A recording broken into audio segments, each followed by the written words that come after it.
Hello traders, welcome to emerging bulls. इस video में हम लोग करेंगे ममता मशीनरी लिमिटेड के आईपीओ का एनालिसिस। इस वीडियो में हम लोग जानेंगे कि कंपनी के फाइनेंशियल्स क्या है, कंपनी का बिजनेस मॉडल क्या है, कितने पैसे कंपनी उठा रही है, किस लिए पैसे उठा रही कंपनी, और साथ ही साथ एक दो और इंटरेस्टिंग चीज़ें हम लोग जानेंगे इस पर्टिकुलर आईपीओ के बारे में। तो चलिए गाइस, बिना कोई देरी किए ये वीडियो शुरू करते हैं। वीडियो में आगे बढ़ने से पहले मैं आप लोगों को बता देता हूँ, मेरा नाम है प्रशांत, आप देख रहे हैं इमर्जिंग बुल्स। और जैसा कि आप लोगों को ऑलरेडी पता है, हम लोग एनालिसिस करेंगे ममता मशीनरी लिमिटेड का आईपीओ का। ठीक है, तो सबसे पहले अभी हम लोग यहाँ पर आईपीओ की डिटेल्स देख लेते हैं। मैं यहाँ पर पेज को स्क्रॉल कर देता हूँ, और अगर अभी यहाँ पर आप लोग देखोगे तो ये आईपीओ शुरू होगा 19 तारीख को और चलेगा 23 तारीख तक, यानी कि अगले हफ्ते आएगा ये आईपीओ थर्सडे को, और उसके अगले हफ्ते मंडे तक ये आईपीओ चलेगा। अलॉटमेंट होगी ट्यूसडे को 24 तारीख को, और थर्सडे के दिन 25 दिसंबर को वेंसडे के दिन मार्केट बंद रहेगा क्रिसमस के अवसर पर। लेकिन रिफंड्स और जो शेयर्स है आपके डीमैट अकाउंट पे आ जाएंगे 26 तारीख को, जिन लोगों को भी अलॉटमेंट मिली है। जिन किसी को भी अलॉटमेंट नहीं मिली है उनके अकाउंट में जो रिफंड है वो 26 तारीख को ही इनिशिएट हो जाएगा। और फ्राइडे के दिन 27 दिसंबर को ये स्टॉक है वो स्टॉक एक्सचेंज पर लिस्ट भी हो जाएगा। ठीक है, कुछ और आईपीओ की डिटेल्स जान लेते हैं हम लोग। 10 रुपये की फेस वैल्यू पर आ रहा है, तो बिना स्प्लिट हुए आ रहा है ये शेयर। अभी अगर हम लोग प्राइस बैंड की बात करेंगे तो 230 से लेकर 243 का प्राइस बैंड है, जो कि काफ़ी ज़्यादा एक अट्रैक्टिव प्राइस बैंड है। अगर अप्लाई हम लोग को करना है तो 243 के प्राइस पर ही अप्लाई करेंगे, नहीं तो नहीं करेंगे। ठीक है, 61 शेयर्स का एक लॉट बन के आ रहा है। अभी अगर हम लोग यहाँ पर देखेंगे तो इशू साइज़ कितने, यानी कि कितने पैसे कंपनी मांग रही है, तो कंपनी मांग रही है लगभग 180 करोड़ रुपए। ठीक है, लेकिन इसके अंदर इंटरेस्टिंग बात क्या है कि पूरा का पूरा 100% ये ऑफर फॉर सेल है, यानी कि जितने भी पिछले प्रमोटर्स है वो लोग अपना माल बेच के जा रहे हैं। ठीक है, तो इसमें से एक भी रुपया कंपनी के पास नहीं जाएगा। ये काफ़ी ज़्यादा एक इंटरेस्टिंग बात है, या फिर बेसिकली अगर मैं कहूँ, जिन लोगों ने भी मेरे पुराने आईपीओ वाले वीडियोस देखे हैं, आप लोगों को पता होगा कि मुझे ये चीज़ यूजुअली इतना पसंद नहीं आता है, रेशियोज इतना अच्छा नहीं बैठता है। बट हम लोग ने विशाल मेगा मार्ट का आईपीओ देखा था, जिसके अंदर भी पूरा 100% पैसा कंपनी के ऑफर फॉर सेल में जा रहा था, बट फिर भी वीडियो के एंड तक मैंने आप लोगों को बताया कि मुझे वो आईपीओ फिर भी पसंद आ रहा था। हम लोग इस वीडियो के भी एंड तक देखेंगे कि क्या ये आईपीओ मुझे पसंद आ रहा है नहीं आ रहा है। अगेन ये सिर्फ मेरा पॉइंट ऑफ व्यू है, आपका पॉइंट ऑफ व्यू पूरा अलग हो सकता है। ठीक है, आप ज़रूर कमेंट करके बताना कि आपको क्या लगता है। बाय द वे, आपने विशाल मेगा मार्ट का अगर आईपीओ का एनालिसिस अगर नहीं देखा होगा तो आप जाकर देख सकते हो वो वाला वीडियो भी। ठीक है, आपको और भी समझ में आ जाएगा। अभी अगर हम लोग कोटा की बात करेंगे तो क्यूआईबी को मिला है 50% का कोटा, रिटेल के पास 35 और एचएनआई के पास 15% का कोटा है। ठीक है, रिटेल वाले को जैसे कि मैंने बताया एक लॉट में 61 शेयर्स आएंगे, जिसका आपको टोटल कॉस्ट पड़ेगा 14,823 रुपये। जैसे ही आपकी एप्लीकेशन 2 लाख के ऊपर चली जाएगी, वैसे ही आप एच एन आई कैटेगरी में ऑटोमेटिकली आ जाओगे। एच एन आई कैटेगरी के लिए आपको कोई भी डॉक्यूमेंट, कोई भी सर्टिफिकेट, कुछ भी ऐसे देने की ज़रूरत नहीं पड़ती है। ठीक है, अभी प्री होल्डिंग, अगर शेयर होल्डिंग पैटर्न की अगर हम लोग बात करेंगे तो आईपीओ के पहले 92% के आसपास है, 92.50% के आसपास। पोस्ट आईपीओ ये और भी कम हो जाएगा, जितना मुझे पता है, जितना मैंने स्टडी किया है, 2-4 रिपोर्ट देखी है, तो उस हिसाब से पोस्ट आईपीओ ये कुछ अराउंड 62% के आसपास में पहुंच जाएगा, जो कि अगेन इतना बुरा नंबर नहीं है, ठीक ठाक सही नंबर है। ठीक है, अभी हम लोग कंपनी के बारे में जान लेते हैं कि कंपनी क्या बिजनेस मॉडल है, क्या क्या कर रही है और कैसे ये लोग का फंक्शन करती है। ठीक है, तो पहले तो ये कंपनी शुरू हुई थी 1979 में, काफ़ी पुरानी कंपनी है। अगर हम लोग देखेंगे तो लगभग 45 साल पुरानी कंपनी है। ठीक है, अभी इसका मेन बिजनेस क्या है, manufactures and exports machines for making plastic bags, pouches, packaging and extrusion equipment. The company provides manufacturing solution for the packaging industry. ठीक है, तो अगर हम लोग मोटा मोटी अगर हम लोग बात करें तो पैकेजिंग इंडस्ट्री में लोग काम करते हैं। ठीक है, पैकेजिंग इंडस्ट्री में क्या होता है, छोटे छोटे जो पाउचेस होते हैं वो आते हैं। ठीक है, प्लास्टिक के बैग्स आते हैं, और फिर जो पैकेजिंग के कार्टन वो सब होते हैं, वो सब चीज़ें आती है। एक्सट्रूशन इक्विपमेंट क्या होता है, एक्सट्रूशन इक्विपमेंट यानी कि वो एक ऐसी मशीनरी होती है जो बेसिकली चीज़ों को पिघलाती है, जैसे लोहा को पिघला के फिर उसके बाद, जो सनी देओल का डायलॉग है ना, लोहा को पिघला के उसका आकार बदल दिया, वाह। ठीक है, तो जैसे लोहा को पिघला के उसका टीन के डब्बे बना दिए, कुछ प्लास्टिक के डब्बे बना दिए, सॉरी स्टील के, एल्यूमिनियम के डब्बे बना दिए, तो वैसे उसको मेल्ट करके फिर उसके बाद उसको मोल्ड देके उसका एक कंटेनर टाइप बनाते हैं। ठीक है, तो एक्सट्रूशन इक्विपमेंट उसको कहा जाता है।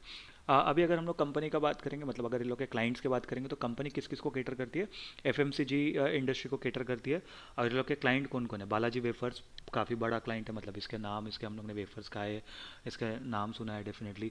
दास Polymers Private Limited, J Flexi Packaging Private Limited, Euphoria Packaging, Sunrise Packaging. Sunrise Packaging actually अगर मैं गलत नहीं हूँ तो ये भी एक काफ़ी ज़्यादा एक बड़ी कंपनी है।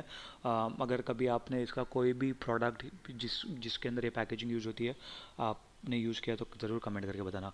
चितले फूड्स, V3 पॉलीप्लास्ट, धलुमाला पैकेजिंग, और भी बहुत सारे ऐसे packaging company, cashew company private limited, western India cashew company, और भी ऐसे बहुत सारे ये लोग के पैकेज कंपनी है जिन लोग के साथ ये लोग का टाइप है। Gits food products private limited, Gits food products के आपको रेडीमेड रेडी टू कुक वाले डोसाज और ढोकला वो सब वाले आते हैं, बैटर्स उसके आते हैं, उसके भी आपने एड्स देखे होंगे या काफ़ी बार आप जब डी मार्ट गए होंगे तो डी मार्ट के इसमें भी आपने देखा होगा कि डी मार्ट के शेल्फ पे लगे हुए रहते हैं।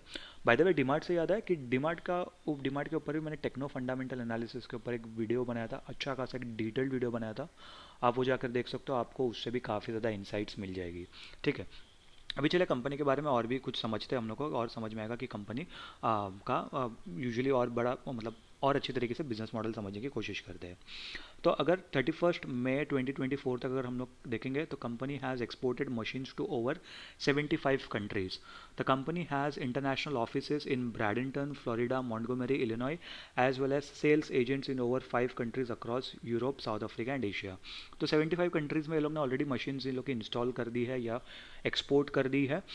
इससे ये समझ में आता है कि, और इतने सारे ये लोग के इंटरनेशनल ऑफिस है, तो ये समझ में आता है कि ये लोग का बिजनेस है वो बाहर गाँव में थोड़ा ज़्यादा लग रहा है। ठीक है, बट वो भी हम लोग देखेंगे, जो कि मैंने आप लोगों को बताया कि एक इंटरेस्टिंग फैक्ट है इस कंपनी के बारे में जो आप लोगों को जानना ज़रूरी है इसके पहले कि हम लोग कोई भी कंपनी में इन्वेस्ट करें। ठीक है, तो अगर हम लोग यहाँ पर देखेंगे तो कंपनी के दो मशीन मैन्युफैक्चरिंग फैसिलिटी है, एक इंडिया में है, दूसरा यूएसए में है।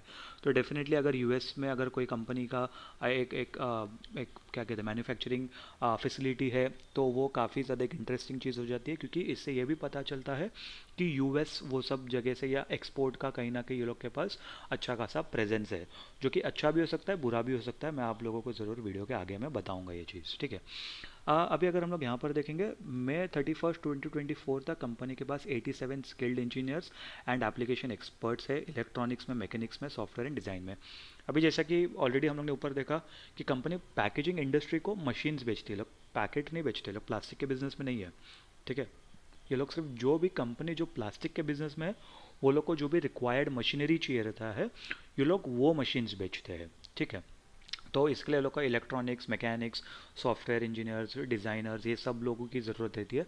तो ये लोग के पास वो 87 एम्प्लॉयज़ है वैसे।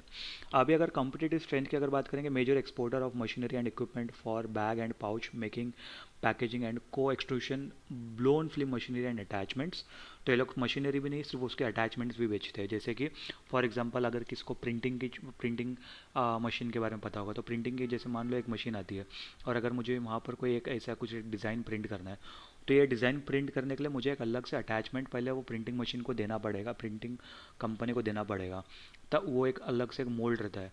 तो वो मोल्ड जब तक नहीं लगेगा तब तक मेरा प्रिंट ही नहीं हो पाएगा जो भी मेरा फाइनल प्रोडक्ट है। तो वैसे ही एक्सट्रूशन फिल्म मशीनरी का भी कोई अटैचमेंट होता होगा, मुझे नहीं पता ऐसा कुछ होता है बट होता होगा इसलिए उन्होंने मेंशन करा है। ठीक है, अगर आप में से किसी को पता है तो आप ज़रूर कमेंट करके बता देना, बाकी लोगों को भी हेल्प हो जाएगी। Advance manufacturing tools and material knowledge to customise systems and product based on customers need. तो ये एक अच्छी बात है, ये लोग मतलब कस्टमाइज करके भी देते हैं ताकि जो भी क्लाइंट है उनके बेसिस के हिसाब से या उनके रिक्वायरमेंट के हिसाब से ये लोग अपना जो भी मशीनरी है वो सब जो भी प्रोडक्ट ये लोग उसको कस्टमाइज करके दे सकते हैं ताकि क्लाइंट की जो भी रिक्वायरमेंट है वो पूरी हो। ठीक है, customer centric operation with an extensive global sales and distribution network. अभी जैसा कि यहाँ पर भी लिखा है एक्सटेंसिव ग्लोबल सेल्स, यानी कि डेफिनेटली ये लोग का प्रेजेंस काफ़ी ज़्यादा अच्छा है आउटसाइड इंडिया, ये देख के तो हम लोग को लग रहा है फिलहाल। और एक्सपीरियंस मैनेजमेंट टीम है उसको मैंने इग्नोर कर दिया क्योंकि वो एक ऑब्जेक्टिव सी चीज़ है। ठीक है, अभी हम लोग चलो कंपनी के फाइनेंशियल्स देखते हैं, इससे हम लोग को ज़्यादा क्लैरिटी मिल जाएगी कि कंपनी कितने पैसे बना रही है, अगर बना भी रही है तो कितने बना रही है, और या बना भी रही है या नहीं बना रही है वो भी समझ में आ जाएगा। तो फुल ईयर और एक क्वार्टर, भाई पूरा 2024 का साल ख़त्म हो गया ऑलमोस्ट। आप ये वीडियो देख रहे हो दूसरे हफ्ते दिसंबर के, तीसरा क्वार्टर भी खत्म आ गया और अभी तक आप सिर्फ एक क्वार्टर का रिजल्ट देख रहे हो, क्या यार। ठीक है, इसको हम लोग इंटू 4 में करके देख लेंगे कि कैसा क्या बन रहा है। एसेट्स देखेंगे तो पहले 216 करोड़ के एसेट्स थे, वो थोड़े से बढ़कर 228 करोड़ हो गए। फिर थोड़े से 10 करोड़ के एसेट्स जोड़ दिए गए, 237 करोड़ के एसेट्स हो गए। और उसके बाद वापस एक क्वार्टर में 3 करोड़ के एसेट्स बढ़ गए। तो एसेट्स में इतनी ज़्यादा ग्रोथ नहीं है, बट अच्छी बात यह है कि हमें वो ग्रो करता जा रहा है। ठीक है, भले से 1 करोड़ 2 करोड़ 3 करोड़ जो भी है वो एसेट्स ग्रो कर रहे हैं, वो एक अच्छी बात है। नेगेटिव बात यह है कि उतना तेज़ी से ग्रो नहीं कर रहा है। ठीक है, रेवेन्यू की बात करते हैं। 196 करोड़ के रेवेन्यू, उसके बाद 210 करोड़ के रेवेन्यू, फिर 240 करोड़ के रेवेन्यू, और अभी एक एक क्वार्टर में सिर्फ 30 करोड़ का रेवेन्यू। अगर हम लोग इसको इंटू 4 कर देंगे तो 120 करोड़ के रेवेन्यू होते हैं।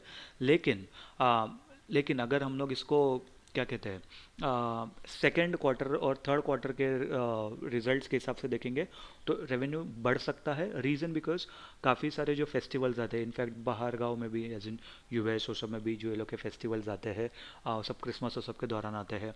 इंडिया में भी जो फेस्टिवल्स शुरू होंगे वो अगस्त और सब मंथ से शुरू होंगे, तो वो सब टाइम पैकेजिंग इंडस्ट्री में कहीं ना कहीं ग्रोथ आ सकता है, वैसा रिक्वायरमेंट आ सकता है। तो कहीं ना कहीं मुझे ऐसा लगता है कि ये लोग फिर भी ये साल 200 करोड़ का रेवेन्यू तो कर ही लेंगे। ठीक है, बट फिर भी अगर 200 करोड़ या फॉर एग्जांपल 250 करोड़ भी कर लेते हैं तो भी रेवेन्यू में इतना ज़्यादा ग्रोथ नहीं दिख रहा है। इस बात का हम लोग को ध्यान रखना चाहिए। ठीक है, कुछ और चीज़ें देख लेते हैं। प्रॉफिट आफ्टर टैक्स देख लेते हैं, तो 196 करोड़ पे 21 करोड़ का प्रॉफिट, यानी कि मोटा मोटी 12% के आसपास का प्रॉफिट था। 10.5-11% का प्रॉफिट। 210 करोड़ पे 22 करोड़ का प्रॉफिट, यानी कि अगेन 11% के आसपास का प्रॉफिट। 240 करोड़ पे 36 करोड़ का प्रॉफिट। यहाँ पर ये लोगों ने प्रॉफिट मार्जिन अच्छा खासा बढ़ा है, 15% के आसपास का लोगों का प्रॉफिट मार्जिन हुआ है। लेकिन यहाँ पर अगर हम लोग देखेंगे तो 30 करोड़ की सेल पर सिर्फ 22 लाख का प्रॉफिट है। तो इससे अगर हम लोग एक चीज़ समझने की कोशिश करेंगे कि 30-40 करोड़ की या 50 करोड़ की सेल तक है ना, 50 करोड़ की सेल तक ये लोग अपना जो प्रॉफिट मार्जिन है वो ये लोग 50 लाख के ऊपर नहीं कर पाएंगे। तो 50 करोड़ की सेल पर ये लोग को 1% का प्रॉफिट मार्जिन मिलेगा। ठीक है, 1% का प्रॉफिट मार्जिन मिलेगा, मतलब ये लोग ज़्यादा उतना अच्छे तरीके से प्रॉफिट मार्जिन कम सेल पर ये लोग नहीं जनरेट कर पाएंगे। जब ये लोग का सेल या रेवेन्यू ज़्यादा होगा तब ये लोग कहीं ना कहीं प्रॉफिट मार्जिन बढ़ा सकते हैं क्वांटिटी के ऊपर, और उसके बाद ही कहीं ना कहीं ये लोग को, या फिर सीजनल प्रॉफिट्स हो सकते हैं, ऐसा देख के लग रहा है। फर्स्ट क्वार्टर में मान लो कि जैसे उतनी रिक्वायरमेंट नहीं थी तो इसीलिए रेवेन्यू भी कम हुआ, सेल भी कम हुई और प्रॉफिट भी कम हो गया। और प्रॉफिट के मार्जिन, ऐसा नहीं कि प्रॉफिट कम हो गया, प्रॉफिट के मार्जिन भी कम हो गए। ठीक है, क्योंकि अगर 30 करोड़ की सेल है तो आइडियली मेरा 3 करोड़ का तो प्रॉफिट होना चाहिए था, कि अगर मैं 10% के मार्जिन के हिसाब से चल रहा हूँ तो। लेकिन वो एक्चुअली 1% का भी नहीं रहा है अभी, तो वो चीज़ का हम लोग को ध्यान रखना चाहिए। ठीक है, तो ये चीज़ फिलहाल मुझे पसंद नहीं आ रही है। अगर हम लोग बोरोविंग्स की बात करेंगे तो पहले लगभग 21 करोड़ के बोरोविंग्स थे, फिर घटकर लगभग 19 करोड़ के हो गए। फिर अच्छी खासी गिरावट आई बोरोविंग्स में, 12 करोड़ के भी नीचे आ गए और अब भी 4.5 करोड़ से भी कम है।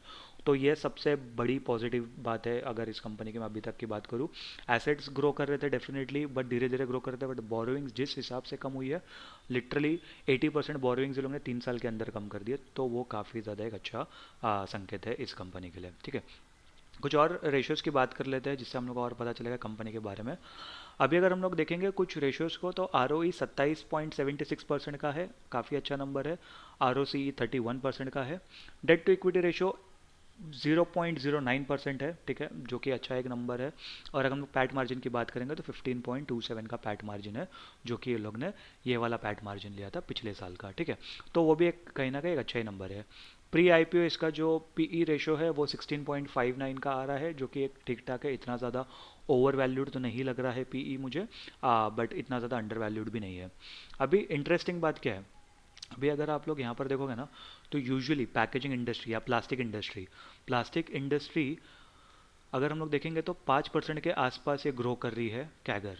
ठीक है, लेकिन इसके अंदर बहुत सारे रेगुलेशंस आ जाते हैं, क्योंकि आप लोगों को पता होगा कि सिर्फ इंडिया में ही नहीं, ग्लोबली भी प्लास्टिक को रिड्यूस करने की बात की जा रही है। प्लास्टिक रिडक्शन के ऊपर काफ़ी ज़्यादा प्रोग्राम्स आ रहे हैं, मतलब programmes in the sense show वाले प्रोग्राम्स नहीं, यानी कि जो इनिशिएटिव्स होते हैं वैसे वाले। बिल गेट्स का भी अगर आपने नेटफ्लिक्स पे एक डॉक्यूमेंट्री देखा होगा, बिल गेट्स का एक डॉक्यूमेंट्री है, उसके अंदर भी आपने देखा होगा जो बिल एंड मेलिंडा फाउंडेशन है, जो बिल गेट्स का फाउंडेशन है, उसके अंदर वो लोग काफ़ी ज़्यादा रिसर्च करें कि प्लास्टिक के यूसेज को कितना कम करा जाए। ठीक है, तो ये कहीं ना कहीं एक नेगेटिव बात भी हो सकती है कंपनी के लिए। बट पॉजिटिव बात ये है कि कंपनी प्लास्टिक इंडस्ट्री में नहीं है, एक हिसाब में लोग मशीनरी इंडस्ट्री में है। तो कहीं ना कहीं अगर मान लो प्लास्टिक के इसमें रिडक्शन आता है, तो कोई दूसरे मतलब कोई एज इन अगर मुझे कल को अमेजोन से प्रोडक्ट मंगाना है तो मुझे किस कुछ तो चाहिए होगा ना, कोई तो डब्बे में आएगा।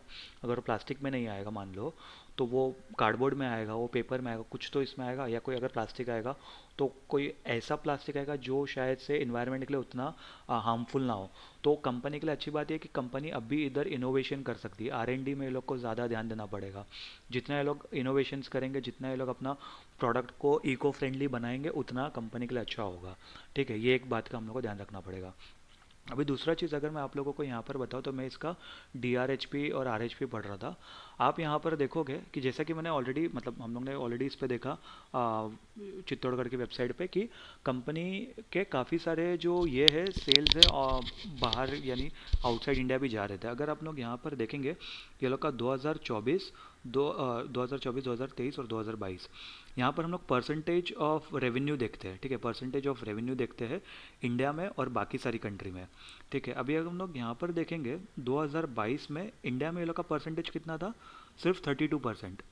2023 में 27%, 2024 में 33%, और सिर्फ जून का पकड़ेंगे तो भी 28% का ये लोग का इंडिया में सिर्फ रेवेन्यू था।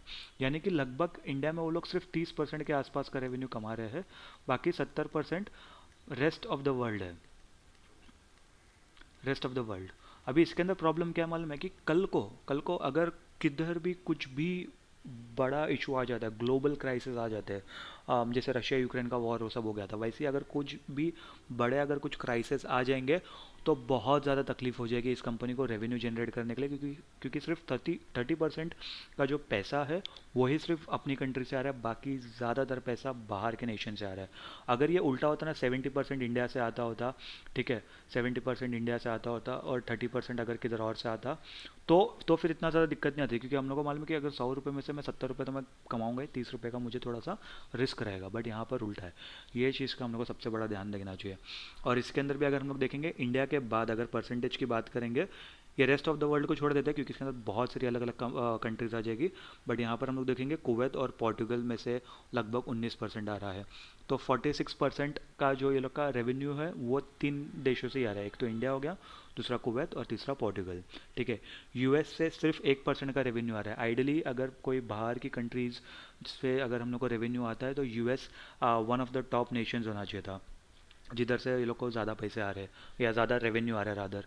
अगर ये 10-12% भी होता ना तो भी कहीं ना कहीं इंडिया और इस US का रेशियो मिला के 40-45% का रेशियो होता था, जो कि थोड़ा सा ठीक ठाक होता था, क्योंकि यूजुअली अभी तक तो इंडिया और US के रिलेशंस अच्छे हैं। जब तक गवर्नमेंट रिलेशंस अच्छे ना तो बिज़नेस को भी इतना ज़्यादा दिक्कतें नहीं आती। बट अगर कहीं गवर्नमेंट रिलेशंस ख़राब हो जाते तो बिजनेस को भी दिक्कतें आनी शुरू हो जाती है।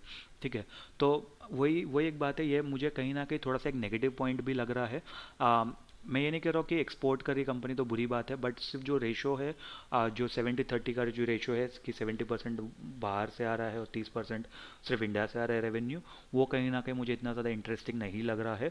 फिलहाल तो ये IPO मैं पर्सनली मैं अवॉइड करूँगा। मुझे इतना थोड़ा एक 2-3 क्वार्टर और मैं इसको ऑब्जर्व करूँगा लिस्ट होने के बाद, कैसा इसका टेक्निकली ये जो कंपनी परफॉर्म कर रही है, फंडामेंटली क्या सेकेंड हाफ में क्या एक्चुअली इसके प्रॉफिट्स अच्छे कवर अप कर पा रहे हैं, ये लोग प्रॉफिट मार्जिन को कवर अप कर पा रहे हैं, वो सब देखने के बाद मैं कहीं ना कहीं डेफिनेटली इसके अंदर इन्वेस्ट करने का इन फ्यूचर सोच सकता हूँ। फिलहाल मैं इस बार यह IPO को अवॉइड करने की सोचूंगा। आप ज़रूर कमेंट करके बताना कि आप अप्लाई करने वाले हो कि अवॉइड करने वाले हो, और उसका रीज़न भी बताना। साथ ही साथ अगर आप लोगों को ये वीडियो पसंद आया होगा तो वीडियो को लाइक कर देना, चैनल को सब्सक्राइब कर देना, नोटिफिकेशन की घंटी दबा देना, साथ ही साथ अपने दोस्तों को और अपनी फैमिली मेम्बर्स को ये वीडियो शेयर कर देना। मैं मिलता हूँ आपसे अगले वीडियो में, तब तक के लिए गुड बाय।